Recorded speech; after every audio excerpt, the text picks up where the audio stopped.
Hi, my name is Jacob Iwanek, and I'm a second-year PhD student at Queen's. Hi, I'm Hugh Morrison. I'm from Calgary, Alberta, and I'm entering the final year of my PhD here at Queen's University. My name is Andrew. I'm in my first year of my PhD here studying at Queen's, focusing on quantum optics. My name is Sofia. I'm a PhD student, currently finishing. I'm about to defend, so I'm in my last year. And I do quantum optics. I'm in the physics department. Hi, my name is Zhenmu Guo, and I'm a fourth-year PhD student working with Dr. Bhavin Shastri here at Queen's University. I am Prosper Della Alo. I'm currently a PhD student at Queen's University working with Professor Bhavin Shastri. I just defended my master's thesis and moved into the PhD. I am currently in the electrical engineering program.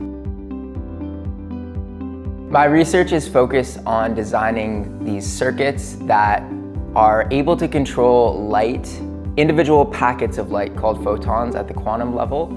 And the circuit is designed after the brain such that we can teach it to perform a variety of tasks using that light. My research is focused on this field of optical computing, which specifically borrowing ideas from the brain to do what we call neuromorphic computing, which is trying to mimic the network structure and the real-time operation of the brain directly in hardware. And this would be to do intelligent processing for applications from telecommunications to neuroscience or high-performance computing. My research is about silicon photonics and doing machine learning on chip on these integrated photonic chips. And yeah, so basically we are trying to demonstrate some simple demonstrations showing our system devices being able to learn basic tasks. So my research is about wave-wide QED systems. So I study like matter interactions in this kind of systems. So this is qubits interacting with the waveguide. My research mainly is focused on growing something called a quantum dot, or colloquially we like to refer to them as artificial atoms, because much like an atom which emits single photons, these have the same properties that allow us to even engineer them to emit at the wavelengths that we want to. And why that matters is because in the future when we look to want to make networks of quantum information systems or computers, we need a way to send that information to each other. And really, we're only left with photons, as they're the only type of quantum system or quantum information carrier that we can send to off-chip to different systems. And so that means that we need a way to generate that light. We need a way to push a button and get a photon out. And so this is my focus on how do we engineer the properties of those quantum dots to do what we want to do when we want to do it every time the same. My master's research was mainly focused on demonstrating light sources for silicon photonics, and we do this at the cryogenic temperatures where primarily we do quantum computing, and that is what I demonstrated in my master's research. And for my PhD research, I'm working on trying to make devices out of these light sources so that it becomes applicable in what is currently industry standard.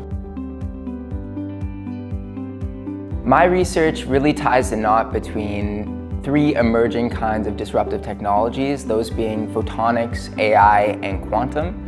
And it's important for Canada to become a leader in these kinds of technologies, as they'll be key to innovation for the foreseeable future. My research is important for Canadians because Canada is trying to be a leader in the forefront of AI, and specifically trying to develop hardware architectures that are specialized in AI is one way that that field can progress. I think it's really important to do this here in Canada because I can proudly say that I've helped develop our quantum infrastructure in Canada, all built in-house with Canada in mind. Well, there are many recent initiatives by Canada and many research institutes that are looking to building these analog photonic neuromorphic platforms. And however, one big part that's missing that is doing the actual learning on chip, because you won't actually have a neuromorphic system without actual learning. That's happening in situ on chip, right? So that's why my research is targeting exactly to solve this problem. So I'm hoping that this will be very important, very useful for Canada and also all the Canadians around. My research is important for Canadians because I helped the experimental groups to better match their results in order to build better quantum systems and improve the quantum technologies in Canada.